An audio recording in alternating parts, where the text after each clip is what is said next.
मेरो माइत घरको मिनी गार्डन सब्जी गार्डन देखाउनु गइरहेको छ साथी हो।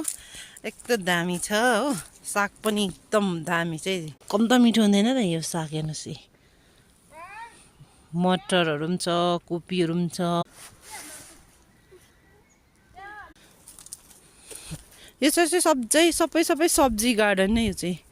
कोपीहरू हेर्नुहोस् कस्तो दामी फलिरहेको छ यहाँ। यो चाहिँ सानो चिचिला अनि यो ठिकैको छ सबै यो कोपीहरू। तपाईहरुलाई म ब्रोकौली पनि देखाउँदैछु। यो चाहिँ मटर हो। यो चाहिँ थाङ्रा यस्तो लाउँछ यहाँ चाहिँ हो। यहाँ चाहिँ छरुवा छर्छ नि मटरहरू। यो चाहिँ म ब्रोकौली देखाउँदैछु तपाईहरुलाई। यो चाहिँ ब्रोकौली हो। सबै ब्रोकौली हो। अब सबसे बडा एकदम ठुलो कोपी देखाउँछु म तपाईहरुलाई। यहाँ सब्जीको ग्रुप चाहिँ ठुलो, एकदम ठुलो। मेरो सब्जी गार्डनमा घुम्ने साथीहरू ल तिल्छि मलाई। अरे मामत ए साथी दुईजना घुम्ने साथी। म कहाँ गएँ दुईजना आइहाल्छ।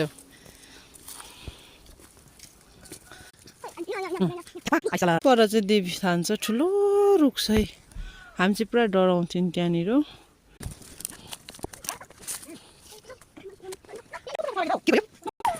यहाँ चाहिँ बोजूलाई एप्पल मागेको भयो। ऊ यता पनि छ। ऊ हातमै बोकिरहेको छ कि अर्कोले चाहिँ। एप्पल लित भाइ।